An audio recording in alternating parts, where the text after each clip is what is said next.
Pues digamos, ya ahorita vamos a iniciar la sesión 4.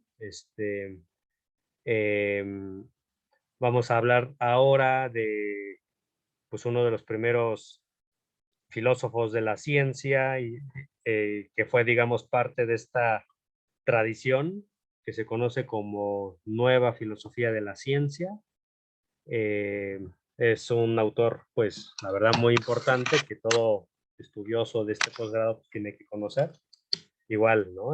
También tienen que conocer todo el mundo a Popper y a los empiristas lógicos, a Carnap, a Neurath, eh, Thomas Kuhn, que es el que vamos a ver el día de hoy, y también pues Feyerabend, ¿no? Digo, hay muchos teóricos, hay muchos filósofos de la ciencia que valen realmente mucho la pena leerlos. Son filósofos que pues han hecho muchos aportes en muchos sentidos.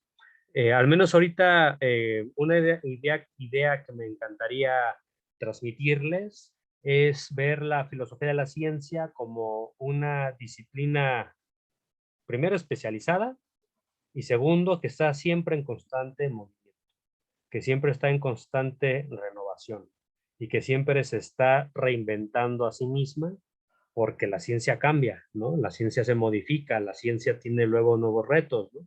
Y además la ciencia está situada en términos históricos, en términos sociales, y la sociedad todo el tiempo está transformándose, ¿no? Entonces nuestra manera de entender la ciencia también pues debe de irse transformando, ¿no? Entonces, por eso creo que es muy importante tener esa idea de que la filosofía de la ciencia se va modificando, se va transformando, va generando nuevas preguntas, nuevas maneras de abordar problemas filosóficos, y por eso creo que al menos en la primera parte, ¿no? Haciendo la recapitulación, eh, pues vimos, ¿no? Cómo se fue generando esta forma de hacer filosofía desde, digamos, los empiristas lógicos, pero antes de eso vimos cómo ya habían reflexiones epistemológicas, tanto de físicos, científicos, incluso los propios filósofos, en torno a la ciencia, ¿no? Pero nunca antes había habido ya un grupo ya haciendo un trabajo especializado en estudiar problemas filosóficos de la ciencia, ¿no? Y por eso, digamos, es tan importante partir de un estudio pues general, ¿no? De lo que fue el Círculo de Viena y lo que fue el empirismo lógico, ¿no? Porque, digamos, ellos lo que hicieron fue inaugurar, pues, esta disciplina como ya una disciplina profesionalizada, ¿no? Ya con gente que se dedica, pues, de manera, pues, profunda a abordar problemas de la ciencia, tanto en lo general como en lo particular, ¿no? Y cómo luego se fue yendo, transformando, digamos, la comprensión filosófica sobre la ciencia. Y esto lo van a estar viendo a lo largo de toda su formación ya como filósofos de la ciencia, tanto en la maestría como en el doctorado y luego en los postdoctorados y así sucesivamente, ¿no? Porque nuestra comprensión siempre se va a estar modificando, siempre se va a estar actualizando y la ciencia a su vez también se va a estar actualizando y la relación de la ciencia con la sociedad también se va a ir modificando, se va a ir transformando, ¿no? Todo esto lo van a ver también en en sus clases de historia de la ciencia, sus clases sobre estudios sociales, las clases sobre sociología y antropología de la ciencia. Y entonces, pues en esa medida, siempre va a haber temas que van a ir surgiendo o temas antiguos que luego se van a ir tratando desde técnicas, métodos, marcos conceptuales contemporáneos, ¿no?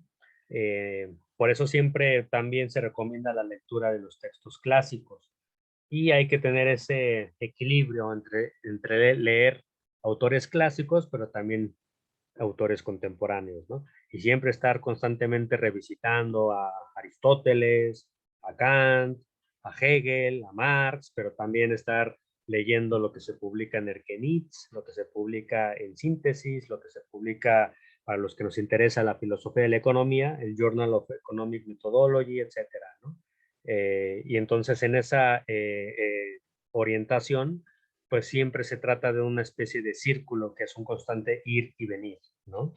Les decía hace rato, ¿no? Sobre el tema de los círculos hermenéuticos, que Gadamer decía, ¿no? Que cuando uno lee un texto cualquiera, uno empieza a proyectar, ¿no? Es inevitable la idea de proyectar, porque uno proyecta pues sus prejuicios, sus horizontes hermenéuticos, sus marcos categoriales, sus vivencias, y eso en cierto modo nos va generando una especie de preconcepción y así sucesivamente, ¿no? Sí, nombres de las publicaciones, por supuesto. Se las voy a enviar, digamos ahorita, nada más como para que conozcan, ¿no? Pues hay que leer la revista Síntesis, esta revista que se llama Erkenitz, es una revista que fundó el Círculo de Viena, de hecho, que todavía existe, ¿no? Hay una que se llama Journal of Economic Methodology. Y bueno, hay muchas, muchas más, ¿no? Hay un sitio que se llama Simago. Ustedes se meten a ese sitio. Es una base de datos, básicamente. Es una base de datos donde están contenidas y concentradas básicamente las indexaciones de todas las revistas más prestigiosas del mundo en todos los campos, ¿no? Y entonces, si uno se mete a Simago, vas a encontrar las clasificaciones por país, por los diferentes temas y digamos, en los diferentes rankings, ¿no? Para, digamos, poco situar, ¿no? Ya, digamos, el tema profesional de la publicación y todo eso, eh, pues usualmente Simago y estas grandes corporaciones evalúan el conocimiento y las revistas, ¿no? Y las van situando a partir del número de citas, a partir del número de impacto, etcétera. Y es muy interesante ver todo ese tipo de cuestiones porque también ahí hay elementos geopolíticos, ¿no? Pero también hay elementos que nos hace ver en dónde hay que publicar, ¿no? Para hacer carrera académica, ¿no? Y digamos, lo que yo ahorita les puedo decir es que las revistas están rankeadas. Usualmente con esta clasificación de Simago hay 4 clasificaciones, bueno, 5, considerando las no indexadas, las que no están dentro de esto. Y luego la clasificación que sería la más baja, pero que ya sería reconocida a nivel internacional, son las que se llaman Q4, ¿no? Luego pasan a las Q3, que esas son revistas ya muy buenas. En México tenemos solo hasta Q3, pero luego ya llegan las Q2 y las Q1, ¿no? El máximo nivel son las revistas Q1 y si ustedes llegan a publicar en una de esas revistas, la verdad es que eso, digamos, eso es muy bueno para su carrera, ¿no? Pero es muy difícil publicar ahí, porque solo los mejores, los más especializados, los que escriben cosas relevantes, etcétera, y en inglés además, ¿no? Publican en esas revistas, ¿no? Entonces esto para que más o menos también se vayan dando cuenta, yo les recomiendo mucho que se metan a esa página y, por ejemplo, si ustedes le ponen ahí Erkenitz o Síntesis, les va a aparecer revistas parecidas, ¿no? Y ya después ustedes pueden ir googleando, pueden ir haciendo clic y van a encontrar revistas que son parecidas en todas sus áreas, ¿no? Ciencias cognitivas, teorías sociales de la ciencia, revistas de economía, revistas de ciencia política, de todo tipo, ¿no? Entonces, para irse situando en la práctica internacional, digamos, académica, especializada, yo creo que sí es muy importante que revisen esas clasificaciones para luego ir tomando decisiones en dónde publicar, ¿no?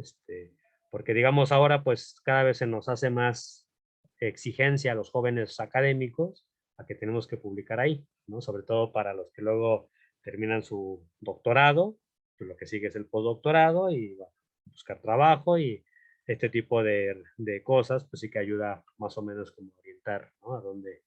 A dónde escribir. Me está fallando ahorita, no sé por qué, el tema de cambiar de página, entonces voy a estar entrando y saliendo, pero no se me vayan a desesperar en ese sentido. sentido, ¿no? Sigamos con la presentación. Entonces yo les decía que hemos estado viendo el tema del positivismo lógico.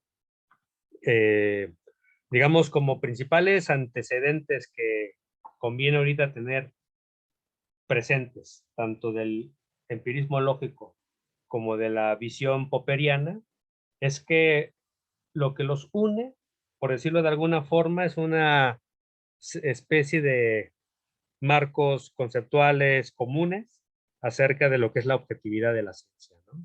La idea de que la ciencia tiene que ser una actividad esencialmente racional, donde la elección de las teorías tiene que ser con base en la evidencia, donde se le da mucho peso a la carga empírica, a la evidencia empírica y a tener, digamos, teorías que estén empíricamente bien respaldadas.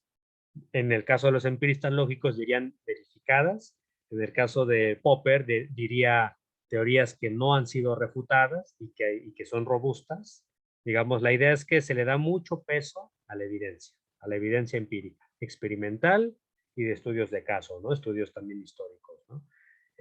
Y también, digamos, se piensa que la elección de las teorías es una actividad racional, es una actividad que nosotros hacemos siguiendo una serie de pasos lógicos. Digamos, lo que hay de fondo es que la ciencia moderna tiene una lógica o un método bien establecido, bien claro, que nos permite acceder a la verdad, porque existe la verdad, se postula de alguna forma. Eh, digamos, en el caso de los empiristas lógicos, por una cuestión relacionada a un criterio de significado, para poder tener claro desde el punto de vista lingüístico si lo que pensamos tiene o no sentido. Y tiene o no sentido, un poco siguiendo a Wittgenstein, en la medida en que podamos o no generar un conocimiento sobre los hechos, ¿no? Y este conocimiento aparece en claves, digamos, duales, ya sea verdad o falsedad. Un enunciado para los empiristas lógicos tendría sentido, un enunciado empírico tendría sentido siempre y cuando podamos refutarlo o podamos verificarlo, ¿no? Y un poco Popper, sin meterse en el tema del significado, pero sí en el tema de la epistemología, pues digamos, nuestro conocimiento sería científico en la medida en que pueda ser sujeto a prueba empírica y se pueda confirmar o refutar, ¿no? Pero digamos, ahí hay un tema crucial en los dos que podemos formular como una convergencia, ¿no? Digo, hay temas entre ellos que debaten. Popper pues fue partidario del método deductivo, como ya lo vimos, y los empiristas lógicos pues les parecía que era, pues, sí, era válido el método inductivo, ¿no? Entonces, a pesar de esa discrepancia, los dos convergen en el tema de que al final la ciencia habla de hechos y hechos que pueden desmentir o que pueden confirmar ciertas teorías, ¿no? O que pueden simplemente no refutar nuestras teorías, ¿no? Entonces, en esa medida, se piensa que el avance de la ciencia, en cierto modo, tiene que ser hacia la verdad, tiene que ser hacia una, digamos, comprensión objetiva del mundo, tiene que ser en cierto modo realista. Sobre todo Popper es el que más enfatiza en esa parte. Él dice, nunca vamos a llegar totalmente a la verdad, pues nos vamos a aproximar. Del mismo modo en que el espíritu de Hegel, el espíritu absoluto, se acerca a lo absoluto, nunca va a llegar ahí, ¿no? Pero nos vamos a acercar. Entonces, digamos, la idea de Popper es que por medio de la falsedad, de alguna forma vamos a ir construyendo un conocimiento acerca del mundo que puede, digamos, darnos un conocimiento confiable, ¿no? Siempre abierto a refutación, sí, pero va a haber una tendencia hacia una especie de identidad, ¿no? Que esto es algo muy de los modernos. En Hegel está muy presente en la ciencia de la lógica, la identidad entre hechos y conceptos. Al final, la idea de Hegel es que la lógica que está implícita en la objetividad y la lógica que está implícita en el sujeto, en el concepto, al final van a converger, ¿no? Y entonces cuando llegan a tener esa identidad, eso ya es una especie de entendimiento de la realidad, ¿no? Y bueno, hay esa idea presente en estos autores, de que en ese sentido el conocimiento es una especie de acumulación de conocimiento que se va desarrollando y que va siendo en cierto modo lineal, ¿no? Que va a converger hacia la realidad. Y entonces, pues esa perspectiva, tanto de la razón de la ciencia como una actividad exclusivamente racional y como una actividad que progresa hacia una verdad absoluta y universal, pues en cierto modo se pone en duda con el trabajo de Thomas Kuhn, ¿no? Por eso es tan importante este autor, porque él, con su trabajo de historia, ¿no? Que él mismo decía que su trabajo de historiador estaba motivado por preocupaciones filosóficas, digamos, va a cambiar esa perspectiva y sí que va a representar pues un formidable reto para el empirismo, para el positivismo, tanto en la versión popperiana, que a Popper se le suele llamar neopositivista, como a los empiristas lógicos propiamente dichos. Digamos, Kuhn pues prácticamente se convierte en una especie de un antes y un después en la filosofía de la ciencia, ¿no? Justamente porque él va a minar, como ya hemos dicho, ese relato de la ciencia como una actividad totalmente racional y como una actividad que progresa de manera acumulativa y de manera lineal, ¿no? Digo, hay más elementos. Un elemento que también vamos a ir destacando es que Kuhn también va a cuestionar esa idea de que se puede hacer filosofía simplemente centrándonos en el contexto de justificación, sin abordar el contexto de descubrimiento, ¿no?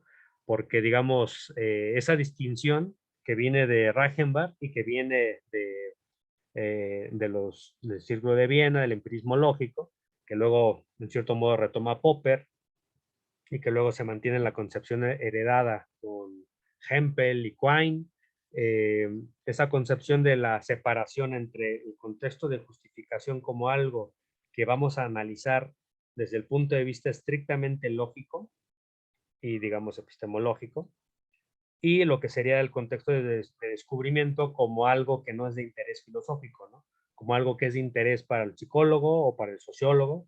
Kuhn va a decir, pues eso no se puede hacer. Ahorita vamos a ir viendo un poco los elementos, pero bueno, por eso es muy importante este autor, ¿no? Thomas Kuhn, pues es un autor que vivió gran parte del siglo XX, de 1922 a 1996. Él era un físico, él estudió física, esa fue su formación inicial, y ya luego se interesó por estudiar mecánica cuántica. Él obtuvo su doctorado en ese tema.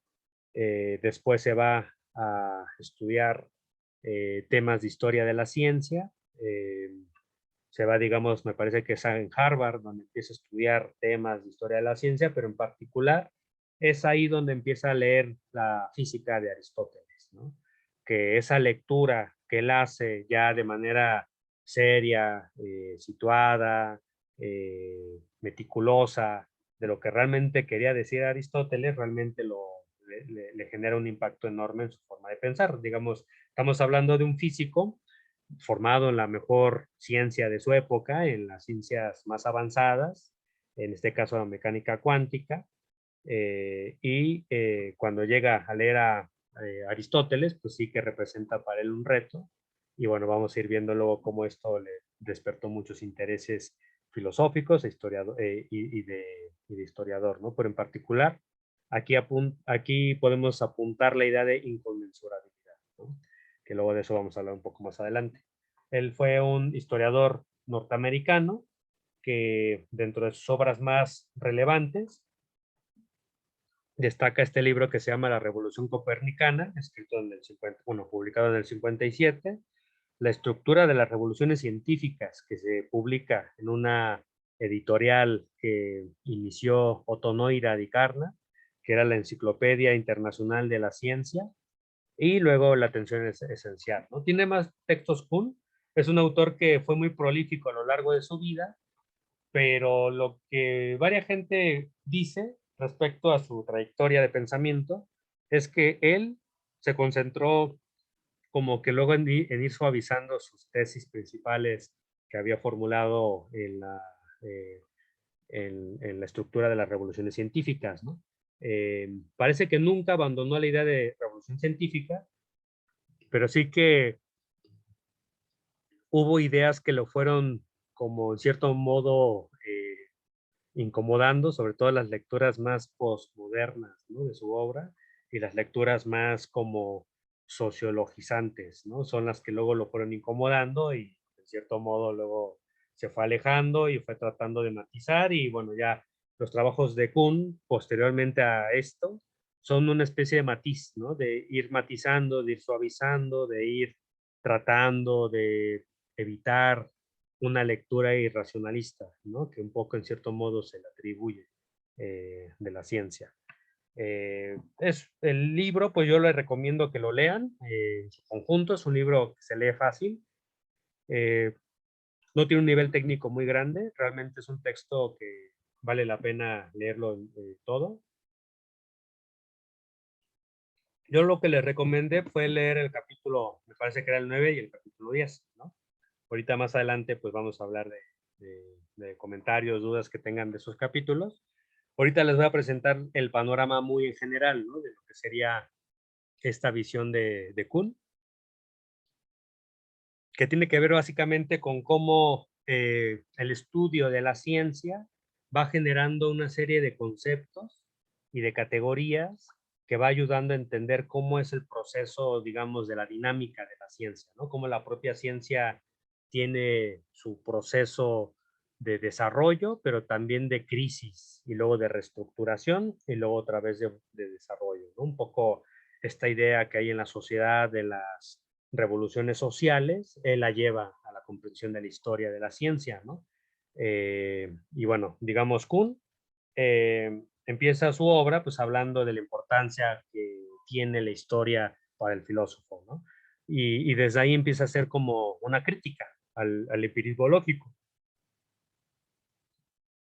Y también en cierto modo va siendo una crítica al racionalismo, al realismo crítico de Popper, en la medida en que más bien Kuhn trata de darle un papel fundamental a la historia y que la reflexión filosófica de la ciencia tiene que estar anclada a la historia de la ciencia, conocerla bien, conocer sus diferentes episodios y desde ahí extraer lecciones que luego podamos, digamos, tener como generales, ¿no? Sobre cómo es el desarrollo de la ciencia, ¿no? Y entonces, dentro de su obra, pues aparecen una serie de conceptos que van a estar presentes cada vez que se debata la obra de Kuhn, como es el concepto de ciencia normal, el concepto de paradigma, el concepto de anomalía, el concepto de crisis de la ciencia normal, bueno, ahorita los voy a ir explicando, ¿no? Dicho sea de paso, para Kuhn, la actividad principal de la ciencia es la resolución de problemas. Digamos, eso es una caracterización que lo va a alejar, digamos, ya bastante de lo que sería la caracterización positivista de la ciencia, porque la ciencia no va a generar un conocimiento que podemos formular como una creencia verdadera y justificada, ¿no? Ya la noción de verdad y falsedad en Kuhn no va a jugar ningún papel. Lo que va a ser importante en Kuhn es la capacidad que tiene la ciencia para resolver acertijos, resolver problemas, ¿no? Puzzle solving, ¿no? Así le dice en inglés, ¿no? Y entonces esa actividad de la ciencia como una actividad social además, ¿no? Que está orientada a la resolución de problemas, se vuelve lo fundamental, porque para él la ciencia siempre está, digamos, anclada a las comunidades. Nunca es una actividad individual, siempre es una actividad social y es una actividad social que además está normativizada por instituciones, por, digamos, comunidades que comparten ciertas prácticas científicas, que comparten ciertas reglas de trabajo, de interacción, con una tecnología disponible, y que todo eso va a ir generando una especie de normalización de las prácticas científicas, ¿no? De lo que van a ir haciendo los científicos, y desde ahí digamos, va a haber una especie de estandarización, va a haber una especie de compartir problemas comunes que los científicos van a ir asumiendo, y conforme se vaya estableciendo estas prácticas normativizadas por, digamos, reglas que se aceptan como válidas en esta comunidad, se van a ir resolviendo esos problemas, ¿no? Con los métodos vigentes, con la tecnología vigente, con las técnicas vigentes, etcétera, ¿no? Bajo ciertos marcos también categoriales vigentes, ¿no? Y entonces todo eso le va a llamar paradigma, ¿no? Paradigma luego se convierte en un concepto un poco difícil de exactamente caracterizar, porque a veces Kuhn en su obra se refiere a teorías como paradigma, a veces se refiere a modelos como paradigma, a veces se refiere a instituciones como paradigma, a veces se refiere a escuelas de pensamiento como paradigma, entonces luego se vuelve un concepto resbaladizo, ¿no? Pero digamos, para fines de la argumentación, lo importante aquí decir es que la ciencia normal, la manera en cómo investigamos, en cómo trabajamos en las comunidades científicas, comparten un conjunto de creencias, un conjunto de reglas que nos va a decir cómo usar nuestras teorías y cómo usar nuestras tecnologías y nuestros artefactos en un sentido que se considera exitoso por la comunidad, ¿no? Y entonces se va a ir trabajando, resolviendo esos problemas, ¿no? La idea de Kuhn es que la ciencia normal es estandarizada, comparte un paradigma y a su vez, eh, digamos, va progresando en términos acumulativos y en términos lineales. Va generando un progreso gradual y la ciencia normal se va manteniendo, digamos, desarrollándose, ¿no? Dice Fernanda, algo así como entender el paradigma como compromisos compartidos entre la comunidad científica. Digamos, se puede leer así. Vamos a ver en Philip Kitcher que justamente él va a leer así a Kuhn como, digamos, el concepto principal de Kitcher, en lugar de usar el término paradigma, es práctica científica de consenso, ¿no? ¿Cuál es el consenso que se va a establecer entre los diferentes miembros de una comunidad científica? ¿Cómo se ponen de acuerdo entre sí? Y quiénes son los miembros de estas comunidades, ¿no? El experto, el gurú y a su vez los amateurs, ¿no? Que los amateurs para entrar en una práctica que ya está dada, que ya está establecida, tiene que ir aprendiendo estas prácticas de consenso que ya están ahí, ¿no? Otro autor que yo creo que les recomiendo mucho que lo revisen es un autor que se llama Pierre Bourdieu. Él es un sociólogo y él lo que hace es, digamos, llevar el concepto que desarrolla en ciencias sociales a la ciencia, ¿no? Que es el concepto de hábitos, que habla acerca de predisposiciones a actuar y habilidades adquiridas por experiencia que se adquieren cuando una persona entra en un grupo social y tiene un proceso de socialización, es decir, de incorporación a ese grupo social.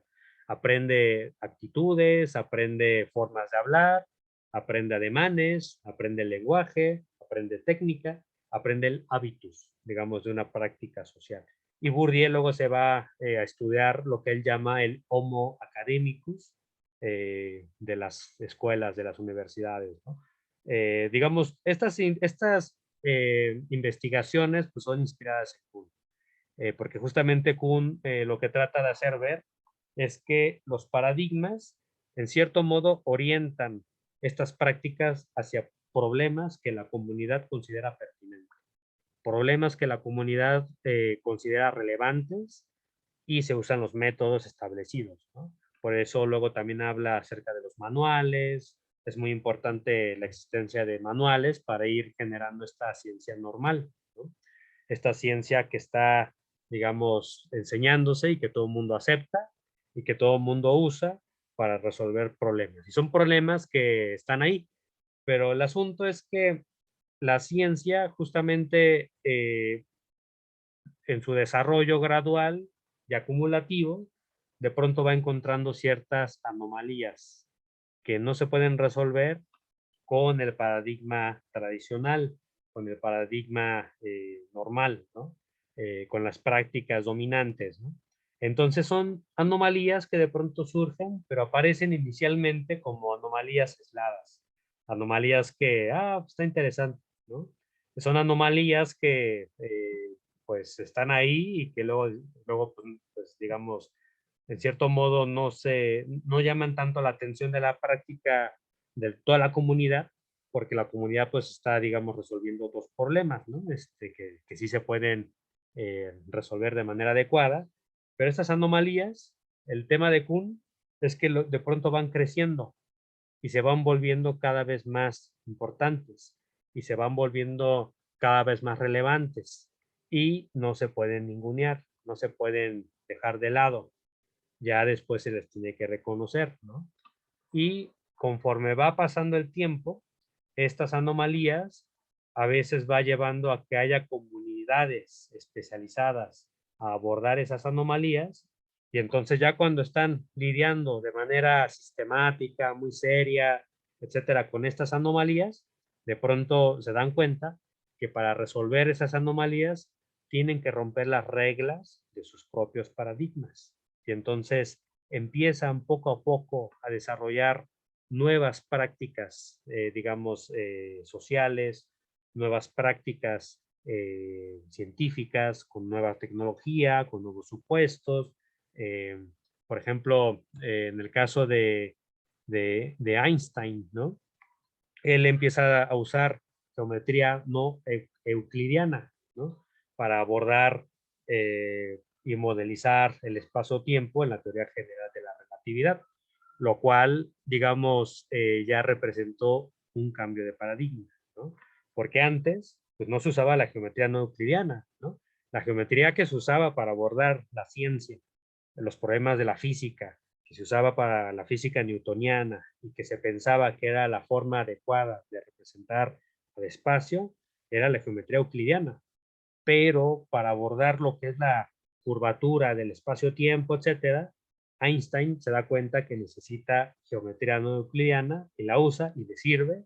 Y bueno, eso rompe, digamos, con un paradigma anterior, ¿no? Y así podemos ir buscando muchos ejemplos, ¿no? La idea principal es que cuando estas anomalías crecen demasiado, ponen en crisis a la ciencia normal, porque ya los métodos no sirven para abordar esos problemas, esas anomalías. Y entonces se necesita innovar, se necesita buscar construir nuevas maneras de resolver estos problemas y eso va forzando a la creación de nuevos paradigmas, ¿no? Y la idea de Kuhn es que de pronto, digamos, surge, digamos, una anomalía y esta anomalía va creciendo, ¿no? Y se vuelve cada vez más relevante. Y entonces hay miembros de una práctica científica, digamos, de un paradigma que se van a abordar estos problemas y van generando nuevos paradigmas para resolver estos problemas, pero de pronto es que ya surgen dos paradigmas, el anterior de la ciencia normal y el nuevo de la ciencia nueva, y entonces empieza a haber un conflicto entre los dos, empieza a haber un conflicto entre, bueno, entonces ahora, ¿a qué paradigma nos vamos a unir? ¿Cuál es el paradigma que vamos a usar para abordar los problemas de la ciencia, ¿no? ¿Cómo vamos a elegir entre las diferentes teorías, ¿no? Y entonces la idea de Kuhn es que cuando se van generando estos nuevos paradigmas que entran en competición con los viejos paradigmas, se genera ahí una situación de conmoción, ¿no? Una situación en la cual, pues, digamos, se van generando situaciones de inconmensurabilidad, ¿no? Ahorita voy a hablar un poquito más de ese tema, pero digamos, ya surge este nuevo paradigma, que va a sustituir eventualmente al viejo paradigma, y cuando ya se da esa sustitución completa y plena, podemos decir que hubo una revolución científica, ¿no? Y esa revolución científica, básicamente lo que marca es una discontinuidad entre el paradigma anterior de la ciencia normal anterior y el paradigma nuevo que va generando una nueva ciencia estandarizada, etcétera.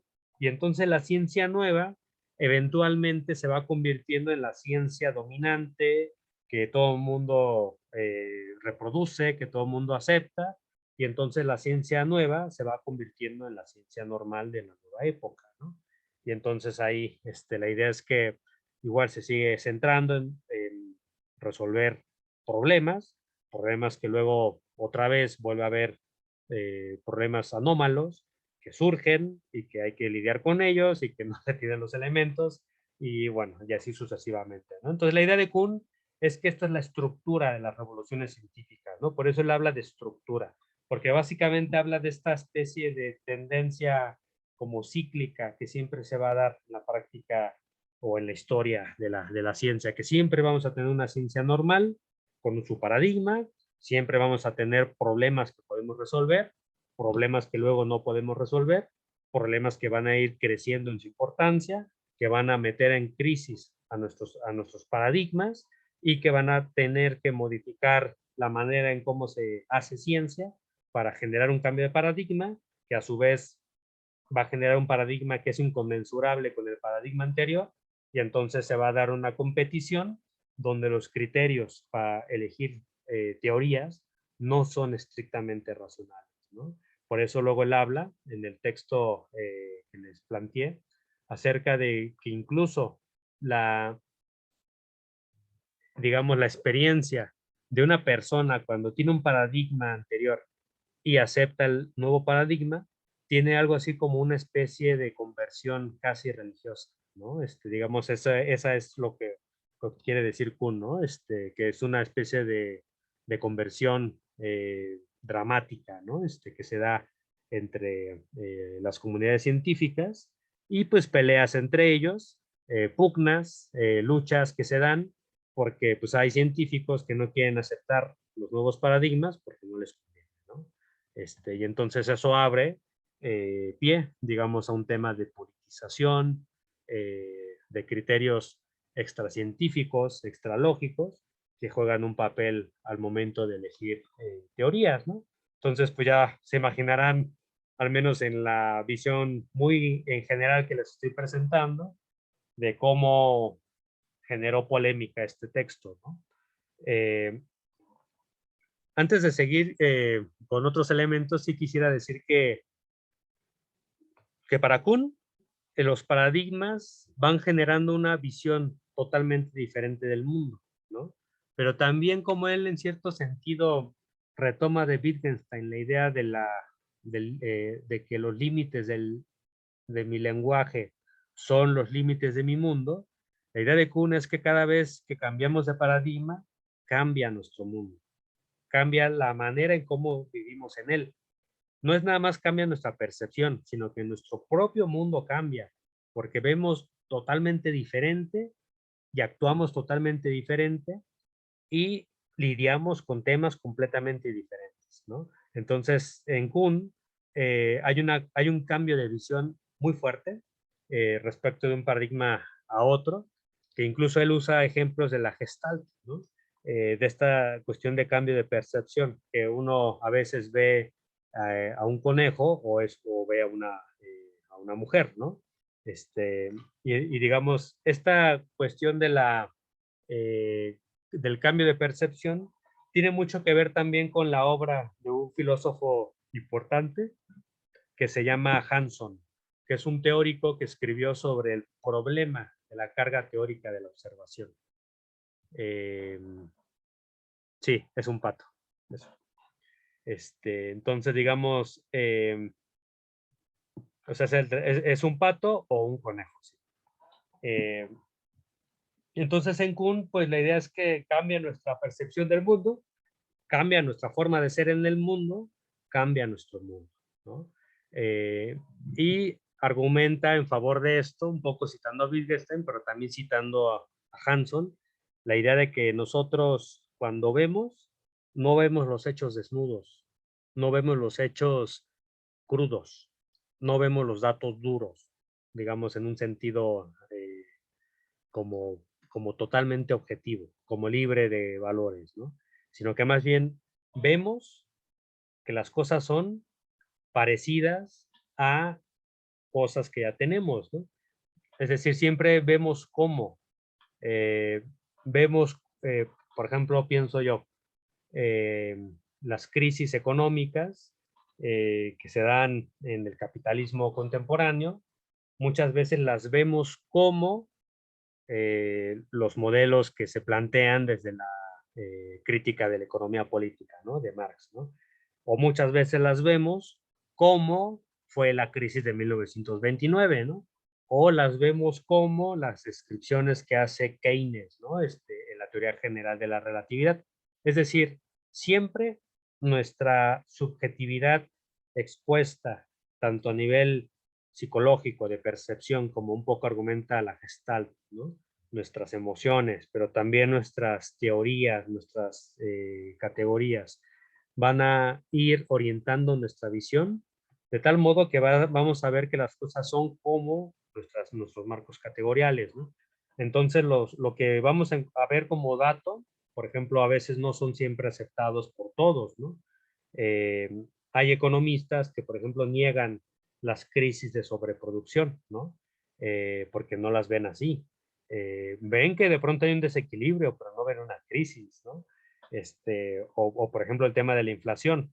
Los propios economistas muchas veces no se ponen de acuerdo acerca de la ontología misma de lo que representa el fenómeno de la inflación. Es decir, si se trata de un fenómeno estrictamente monetario o si se trata de un fenómeno estrictamente productivo, ¿no? Estructural. Entonces hay diferencias. Entonces aquí la idea principal que me parece que se tiene que tratar es que vemos cómo siempre a partir de nuestras categorías y en el texto de Hanson parafrasea a Kant la idea de que las intuiciones sin conceptos son ciegas y los conceptos sin intuiciones son vacíos. La idea es que las observaciones sin categoría, sin teoría, son ciegas, pero las teorías sin observaciones son vacías, ¿no? Entonces, eso está presente en la manera en cómo lidiamos con los paradigmas, porque los paradigmas, siguiendo a Kuhn, moldean nuestra percepción del mundo, nos hacen verlo en función de lo que vemos con los paradigmas y nos hace, digamos, en esa medida actuar, ¿no? Sí, dice Fernanda, sí, apela al cambio gestálquico, al modo de ver la misma evidencia, exactamente. Entonces, digamos, la evidencia ya no es evidencia en un sentido totalmente neutral o totalmente, eh, por decirlo así, objetivo, ¿no? Sino que hay evidencia que se construye con base en ciertos criterios teóricos y ciertos criterios metodológicos, ¿no? De tal manera que los datos, y eso, por ejemplo, en la economía es muy claro, yo lo pongo como ejemplo porque es mi formación. Por ejemplo, cuando uno habla de qué es la pobreza, los propios economistas no se ponen de acuerdo. Y hay diferencias en la manera en cómo caracterizamos la pobreza. Entonces, luego, estas diferencias a nivel teórico sobre cómo vamos a caracterizar la pobreza, pues nos lleva a tener diferentes maneras de medir, porque se tienen diferentes criterios para considerar a una persona pobre y no pobre. Y entonces, estos diferentes criterios van a llevar a la construcción de diferentes datos. Y la construcción de diferentes datos a veces va a llevar a que los datos sean más funcionales a una posición que a otra posición. Entonces, digamos, ahí la observación no está libre de teoría, está en cierto sentido cargada de la teoría, ¿no? Dice Jusmark, a mí me gusta mucho pensar cómo los textos de teoría del conocimiento nos presenta el cómo se produce el conocimiento. Sí, digamos, sí hay una compatibilidad. Pues, es que Entonces más creo bien que, más bien era que me cuesta mucho. ah, O ah, sea, pensar los textos de teoría del conocimiento, bueno, desde mi formación sociológica en ese aspecto. ya. Sí, digamos, ahora sí que hay que ir viendo los temas con detalle, con detenimiento. Ahorita en el caso específico de Kuhn, digamos, lo que va, yo te lo voy a hablar un poquito más, ¿no? Pero antes de eso, había un compañero que levantó la mano. Sí, yo. Ajá. Respecto a lo que dijo Yusma, Ujú. Bueno, no sé, con su ayuda podría ver si estoy bien o estoy mal, pero los textos que vemos en teoría del conocimiento no nos dicen, desde mi perspectiva, yo también soy sociólogo, no es cómo se produce el conocimiento, sino cómo se esquematiza la adquisición del conocimiento, ¿no? Entonces, en teoría de conocimiento estamos viendo, pues, esquemas, formas, ¿cómo se llaman? Modelos como el infinitista y todo eso, que Sí. han causado ciertos problemas, pero pues siendo sociólogos es muy complicado abstraer la realidad de eso, ¿no? Entonces, lo que a mí me ha funcionado, tal vez te pueda funcionar a ti, Yusmer, es pensarlo como más un andamiaje de cómo poder ir construyendo argumentos más allá de que sea tal cual cómo se producen los conocimientos, sino más bien cómo los adquiere. Y es que como también lo vemos mucho desde el individuo y dejamos a veces, siento yo, de lado todo el aspecto social, también por eso se vuelve complicado. Por lo que me dices, digo, a mí me parece, yo tendría que ver los textos que exactamente para saber qué están leyendo, pero me da la impresión que, digamos que se establece una diferencia entre contexto de descubrimiento y contexto de justificación. Si no mal recuerdo, todo esto de lo que llaman infinitismo tiene que ver con la justificación, con cómo justificamos un conocimiento y en esa medida la teoría del conocimiento tradicional se centró en cómo justificamos nuestro conocimiento. Un conocimiento que puede ser una creencia verdadera y justificada. Y dentro de las teorías de lo que son la verdad, pues hay diferentes posiciones, etcétera, y la coherentista, la, ¿cómo se llama? La correspondentista, etcétera, siempre hablando en un contexto proposicional, ¿no? Es decir, creencias que se verbalizan. Y luego estas creencias verbalizadas en proposiciones se pueden justificar de diferentes maneras y ahorita están viendo, me parece, diferentes teorías de la justificación, pero lo que no dicen esas teorías del conocimiento es cómo surge el conocimiento, que eso ya sería el contexto de descubrimiento. Ustedes están viendo contexto de justificación, me da la impresión, pero digamos, en el caso específico de Kuhn, lo que él va a decir es que no puede haber esa distinción. Y quizás a ustedes por eso les cuesta trabajo, por el tema de que justamente los sociólogos no ven esa diferencia tanto del descubrimiento como de la justificación, sino que están unidas.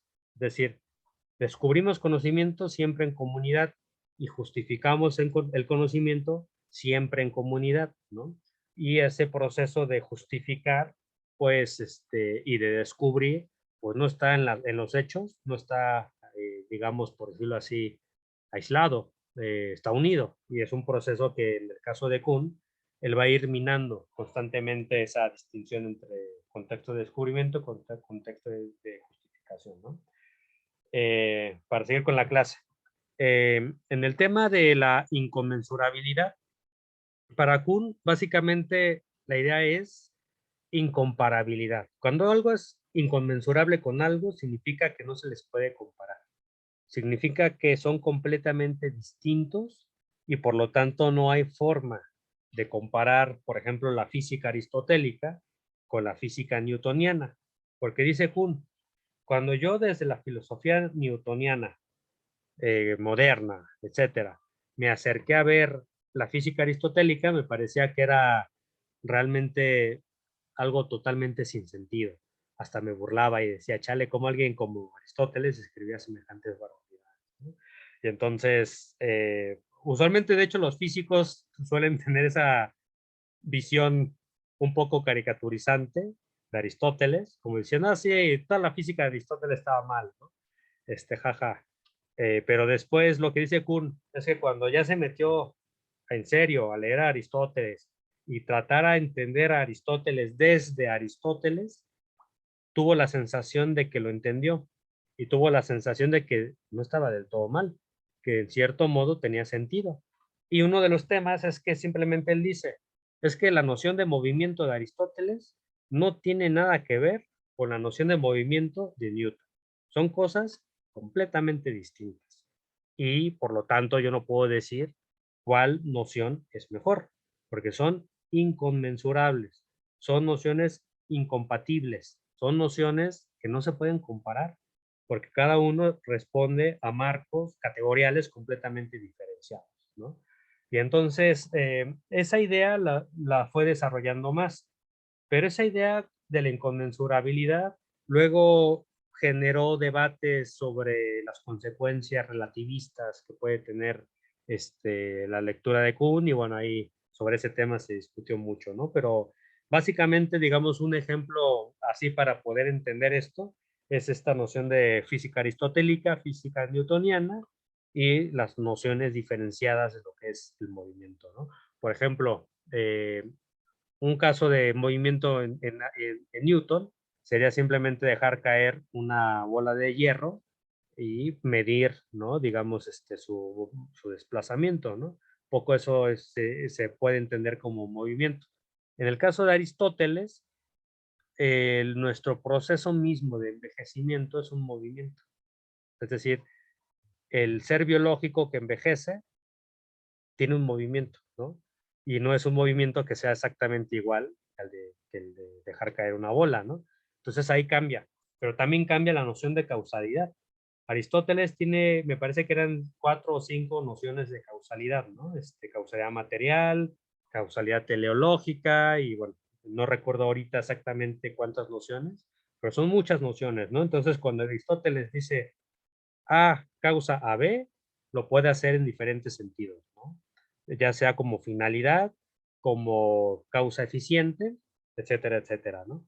Y en el caso de Newton, más bien él tiene la idea de la causalidad como causa eficiente, es decir, como el choque de una partícula mueve a otra partícula, ¿no? Entonces eso es también muy, muy distinta, ¿no?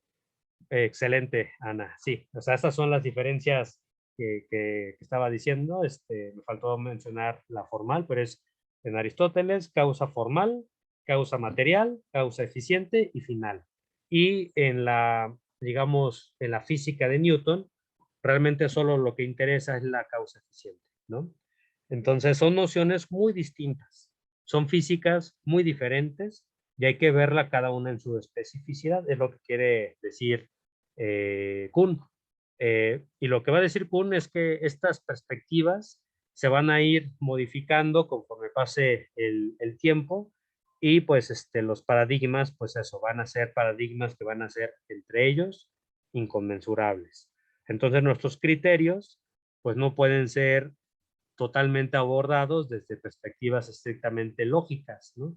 O desde perspectivas meramente cientificistas. Hay que incorporar elementos extralógicos, elementos institucionales, elementos de poder, elementos también culturales y también elementos psicológicos, ¿no?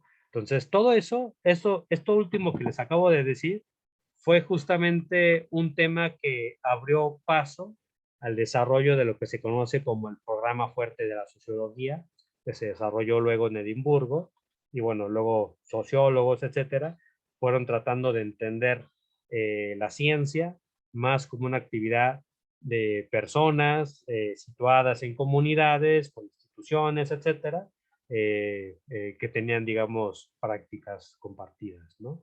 Y luego, pues, un debate con ellos porque parece que no le gustaba con las consecuencias sociologistas, ¿no? Que se estaban generando de su propia obra, ¿no?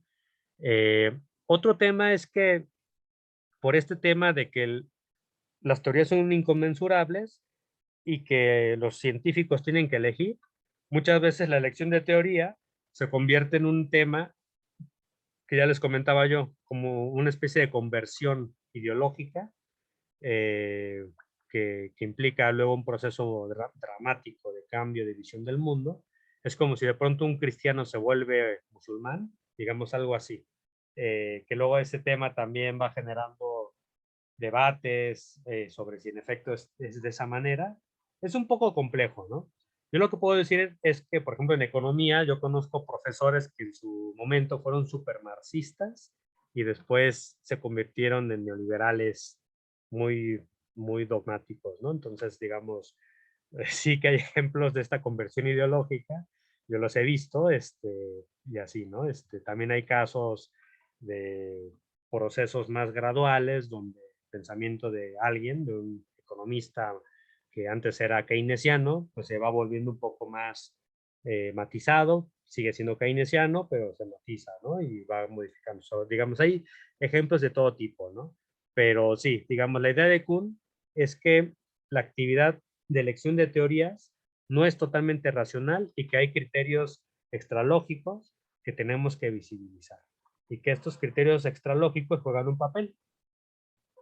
papel crucial.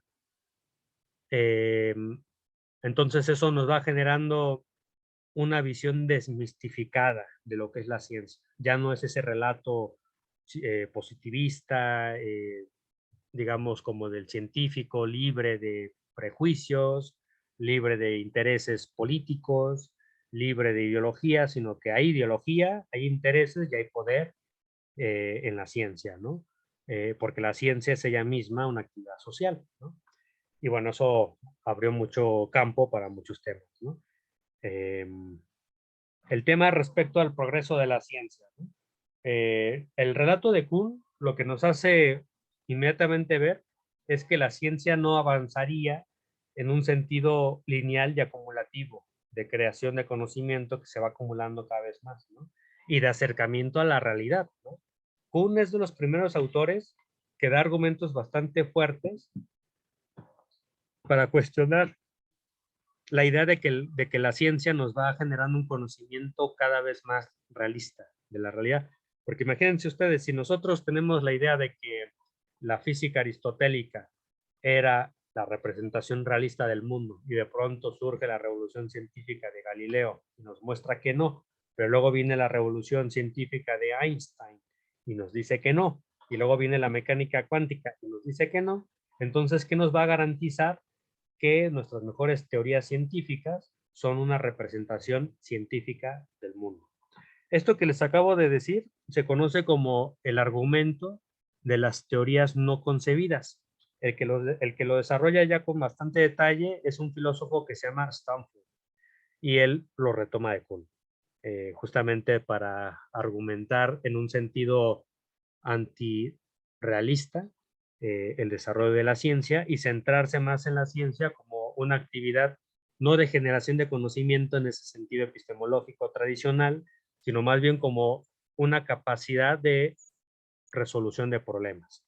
Esta idea de entender la ciencia como capacidad de resolución de problemas también la tiene Larry Laudan y también la va desarrollando Philip Kitcher, y me parece que en la actualidad sigue siendo una idea bastante generalizada dentro de muchas comunidades científicas de que la ciencia es mejor caracterizarla en ese sentido pragmático, ¿no? Por eso incluso ahora se habla del cambio, del giro pragmático, ¿no? De la ciencia. Y mucho interés en leer a los pragmatistas, leer a John Dewey, leer a James, ay, se me fue su nombre, Peirce. Y bueno, esos autores, pues, que son pragmatistas norteamericanos, que en gran medida se basaban en Hegel, en la actualidad están, digamos, bastante de moda, ¿no? Porque se tiene una idea pragmatista de la ciencia, ¿no? Como una actividad situada en comunidades que tienen diferentes prácticas científicas y que a veces están normalizadas, etcétera, ¿no? Y que entre ellas puede haber tensiones, ¿no? Pero digamos, esto es una de las implicaciones, ¿no?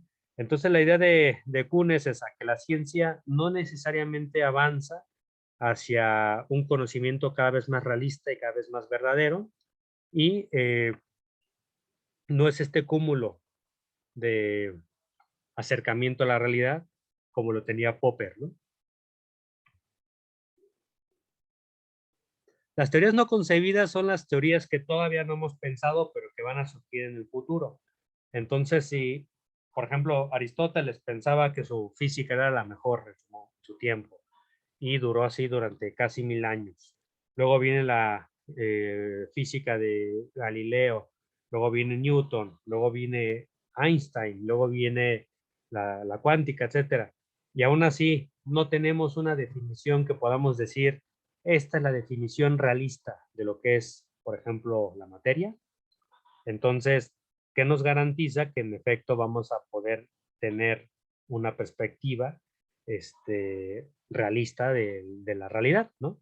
Entonces, por ejemplo, esa visión de las teorías no concebidas son las que todavía no hemos concebido, pero que seguramente van a surgir en el futuro y que, digamos, ponen en crisis nuestras teorías actuales, para que nosotros no nos vayamos con la finta de que nuestras teorías actuales son teorías irrefutables, ¿no? Digamos, es un argumento pensando sobre todo en esa perspectiva de lo que viene en el futuro, que pone en crisis las teorías del presente y obviamente las del pasado, y trata de someter en ese nivel, por decirlo así, transhistórico, lo que yo les formulaba la otra vez como el problema de la subdeterminación empírica de las teorías por la evidencia, ¿no?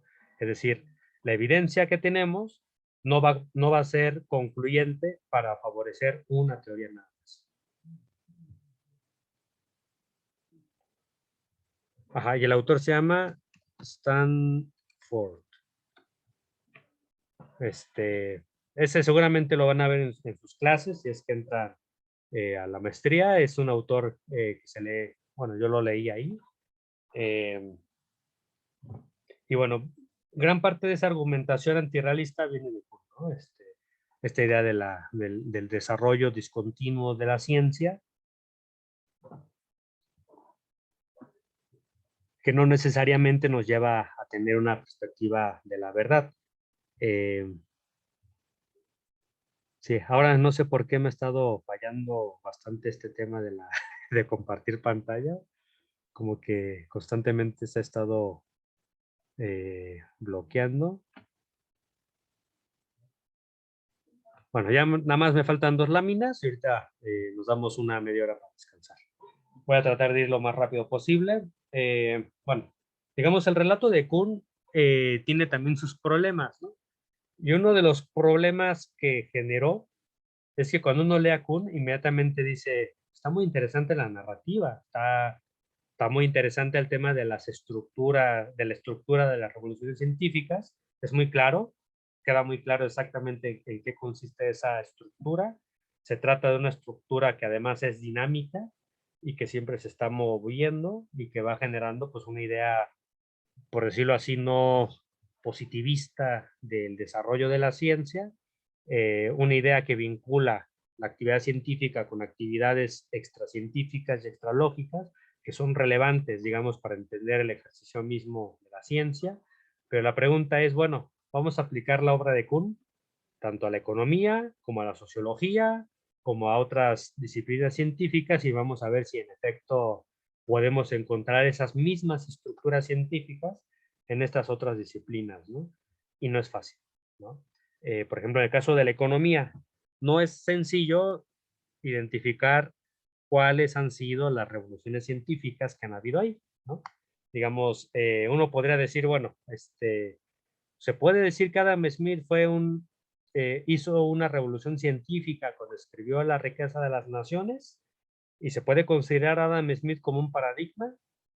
Es un tema que pues, no es como muy claro, ¿no? Porque además Adam Smith es un filósofo moral que escribe en la Escocia del siglo XVIII y pues no es que él haya generado una escuela de pensamiento tal cual, ¿no? Sino que fue un autor que sí, fue muy importante, pero realmente no se genera esta situación de ciencia normal en el caso de Adam Smith, ¿no? Un poco medio empieza a ver algo así con los seguidores de David Ricardo, que Ricardo es un economista súper importante, pero digamos, hay un autor que se llama John Stuart Mill, que es el que escribe lo que se puede considerar el primer manual de economía política, con el cual se formaban ya de manera profesional los economistas, ¿no? Pero aún así, en la época de John Stuart Mill, ya habían muchísimos otras corrientes que no estaban de acuerdo con los ricardianos, ¿no? Uno de ellos eran marxistas y otros eran, por ejemplo, la escuela histórica alemana, ¿no? Entonces, en esa medida se podría hablar de ciencia normal, no es claro, ¿no?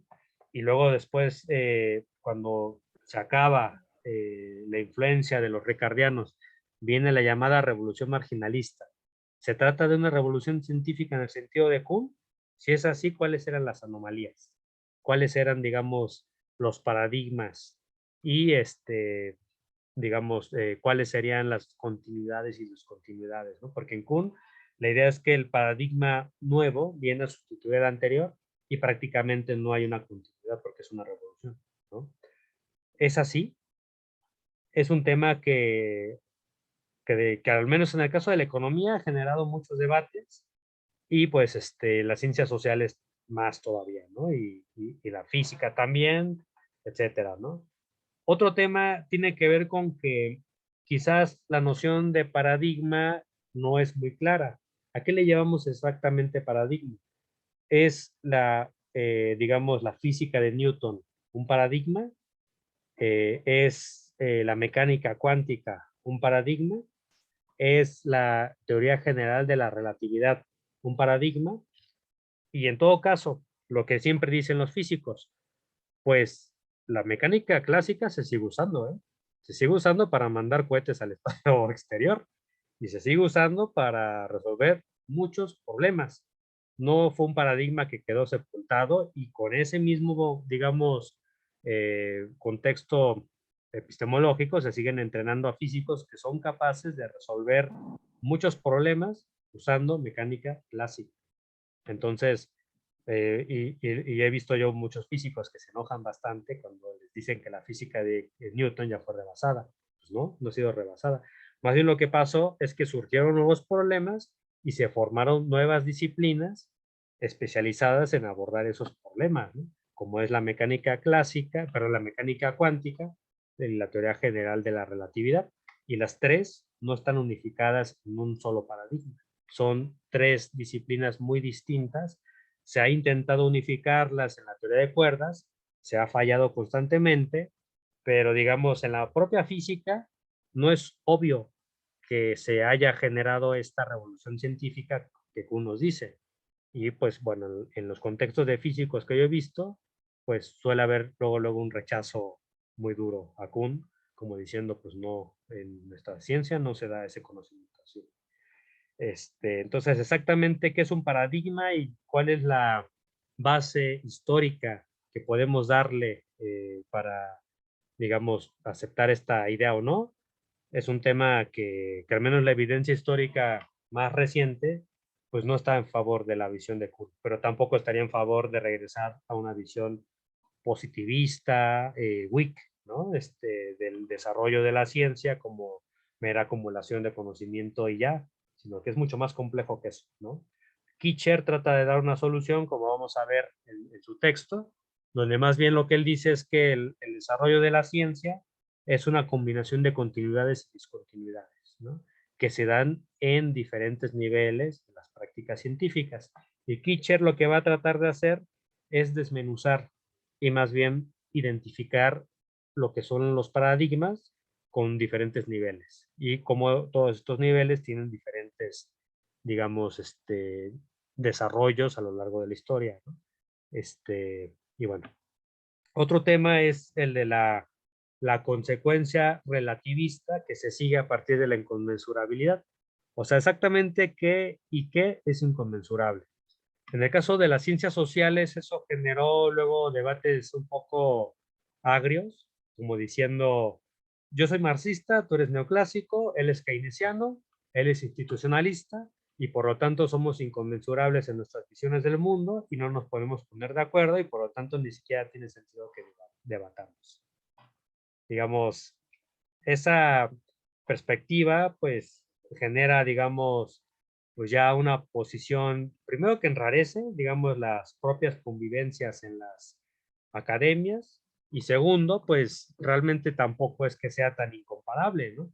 Es decir, uno sí puede comparar la noción de desarrollo económico que hay en estas corrientes y ver cuál tiene elementos que nos ayuden a entender el desarrollo de México, ¿no? O uno puede estudiar cuál es la noción de crisis que está presente en estas corrientes y compararlas y después ver cuál me sirve para estudiar la crisis económica mundial que se inició con la subprime en 2007, ¿no? O sea, sí se puede hacer, digamos, un proceso de análisis conceptual fino y comparar y ver si hablan o no de lo mismo y ver cuál visión o cuál teoría o cuál categoría me sirve para lo que estoy haciendo, ¿no? Entonces, digamos ahí, las consecuencias que se pueden seguir de la inconmensurabilidad, pues puede ser incluso hasta, como dirían en inglés, misleading, ¿no? Respecto a las diferentes teorías, ¿no? Pueden ser confusas y llevar a la formación de prácticas, por decirlo así, sectarias, ¿no? De la ciencia y que no deberíamos de reproducir. Feyerabend, a diferencia de Kuhn, va a poner énfasis en otros temas. Él va a poner mucho énfasis en el tema del pluralismo y va a poner énfasis en cómo diferentes corrientes plurales de pensamiento, sí, son diferentes, pero deben de dialogar entre sí para que haya dialéctica. Porque para Feyerabend es importantísimo combinar el pluralismo con la dialéctica, ¿no? Y bueno, Feyerabend pues también parece que hace críticas a Kuhn en el sentido de que Kuhn pues no tiene una visión pluralista de la ciencia normal. Para Kuhn, la ciencia normal es una, nada más. Y de hecho Kuhn, me parece que no en este trabajo, pero sí en otras, él dice que las ciencias sociales estaban en una situación preparadigmática, porque en realidad para Kuhn el paradigma es algo que comparten todos los científicos de una disciplina. Y en sociología pues no hay eso, y en economía tampoco. Entonces él dice, ciencia preparadigmática, ¿no? Pero luego los sociólogos de la ciencia dicen, no, somos multiparadigmáticos, ¿no? Más bien le dan otra perspectiva, ¿no? Pero bueno, eso es un problema que genera también esta situación de cómo exactamente interpretar los conceptos de Kuhn, y pues este tema de la inconmensurabilidad nos lleva a un problema también de diálogo, porque entonces si tenemos teorías que son inconmensurables entre sí y científicos que ven el mundo con esas teorías diferentes y que además viven en diferentes mundos, entonces ¿cómo es posible la comunicación entre ellos? Ese es un tema que este autor que se llama Kitcher le critica a Kuhn, ¿no? Es el tema de la inconmensurabilidad. Y bueno, también ahí pues parece que se presenta como demasiado, por decirlo así, irracionalista la perspectiva de la elección de teorías, porque entonces elegimos teorías a partir de meras preferencias arbitrarias, preferencias ideológicas, imposiciones institucionales, y realmente entonces no se le pone énfasis pues a una idea como de tener criterios epistemológicos que nos haga tener cierto tipo de honestidad intelectual, ¿no? Entonces, ¿cómo vamos a elegir teorías? Usando criterios o cómo vamos a dar cuenta de la evidencia. Si ya simplemente decimos, ah, sí, la evidencia que hizo fulanito de tal es a modo, entonces eso nos va a llevar a tener una posición pues un poco cínica, ¿no? Porque todo el mundo va a tener otros datos, ¿no? Entonces ya en esa medida, entonces, ¿cómo nos ponemos de acuerdo? Es un tema que se sigue, ¿no? De este tema de Kuhn. Y digamos como legado, porque es un autor que pese a todas las polémicas que generó y todas las visceralidades que generó, porque luego hay muchos filósofos que son anticunianos a muerte y muchos son procunianos a muerte, digamos, porque es un autor que luego genera esas reacciones.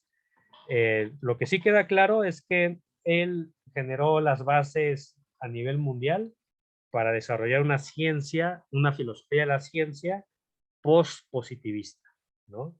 Lo cual no significa dejar de lado totalmente el positivismo, pero tampoco significa totalmente mantenerlo, ¿no? Sino que más bien genera nuevos retos. Y uno de esos retos es que se toma más en serio la práctica científica. Se toma más en serio lo que los científicos realmente hacen en los laboratorios, en sus comunidades y a lo largo de la historia, ¿no? Entonces es cada vez más fuerte la relación entre filosofía de la ciencia y la historia, porque en cierto modo Kuhn ya está contribuyendo a la naturalización, en este caso, de la filosofía de la ciencia. Ustedes en teoría del conocimiento van a ver la naturalización de la epistemología. Digamos, Kuhn, bueno, esto de la naturalización de la epistemología se hace con Quine, ¿no? Bueno, hay muchas críticas, en particular el artículo que se llama Dos dogmas del empirismo, es lo que abrió pie a la naturalización de la epistemología. Y bueno, ahí hay mucho que decir, ¿no? De epistemología les recomiendo mucho leer a un autor que se llama Richard Rorty, que se llama La filosofía y el espejo de la naturaleza, algo así. Y es una crítica a la perspectiva clásica, tradicional de entender la epistemología, nada más que Rorty se va al otro extremo y se va a una perspectiva ya muy postmoderna, ¿no? Pero es muy interesante. Pero esto para decirles que en el caso específico de Kuhn, y ya de ahí lo que viene después, no se puede hacer filosofía de la ciencia seria sin tomar la ciencia en serio. Y no se puede tomar la ciencia en serio si no se historiza, si no se toma casos históricos, ¿no?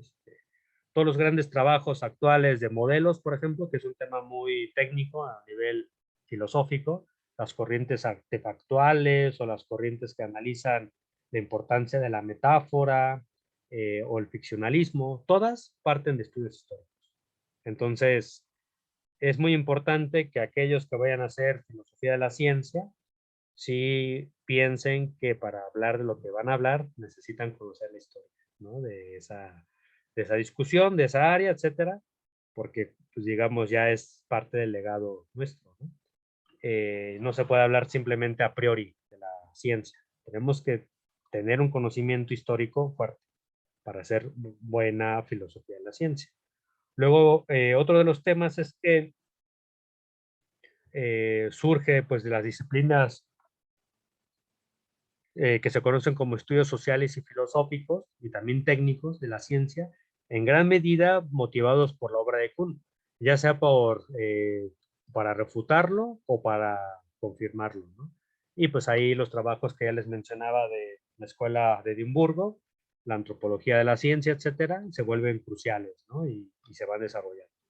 Philip Kitcher le da continuidad a esos estudios y luego él intenta sintetizarlo todo en su libro que se llama Avance de la Ciencia, ¿no? Que bueno, es un texto que luego se sigue debatiendo y todo en la filosofía se sigue debatiendo. Lo que es la distinción entre contexto de descubrimiento y contexto de justificación se va borrando. No queda muy claro en dónde estamos generando conocimiento y en dónde estamos justificando el conocimiento, ¿no? Está mezclado. Entonces, en la realidad no es tan sencillo y eso hace que la filosofía de la ciencia ya no pueda simplemente dedicarse a trabajar pues enfoques meramente lógicos de reconstrucción axiomática de las teorías científicas, estudiando cómo los científicos justifican su conocimiento, ¿no? Ya se tiene que hacer algo más, ¿no? Se tiene que tomar en serio lo que hacen en comunidad para pensar filosóficamente sus problemas, ¿no?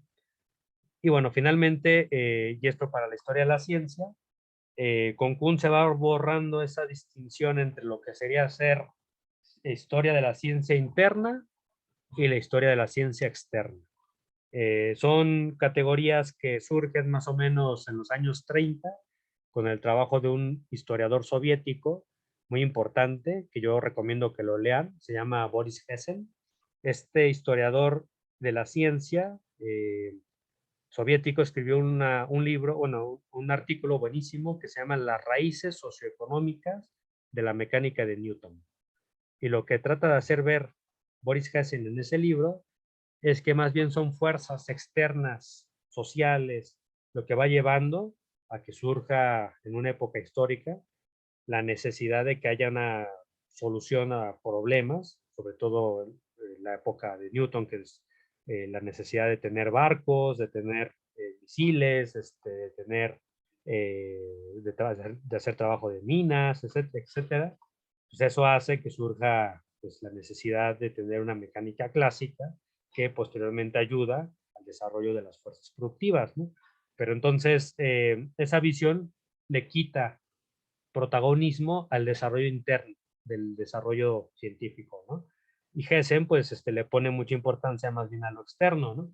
Entonces, los historiadores de la ciencia se peleaban constantemente entre los que decían, el desarrollo de la ciencia obedece, sobre todo, a criterios internos del desarrollo de las ideas, internos a las comunidades de científicos, que solo buscan la verdad y nada más que la verdad.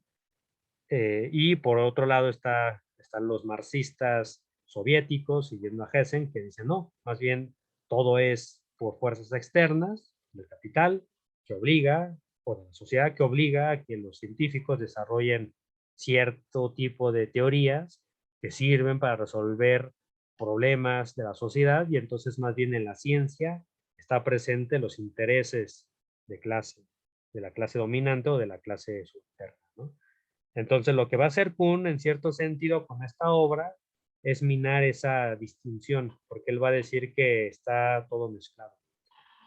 Para que una teoría o un paradigma derrote a otro paradigma, pues tiene que haber una combinación de ambas cosas. Elementos internos, estos problemas internos, estas anomalías que no se pueden resolver, se tienen que resolver, y luego a su vez, pues hacer un proceso de promoción institucional para que el nuevo paradigma sustituya al viejo paradigma, ¿no? Entonces realmente ahí en Kuhn la distinción interno-externo se rompe, y entonces eso lleva a otra forma igual de entender la historia de la ciencia.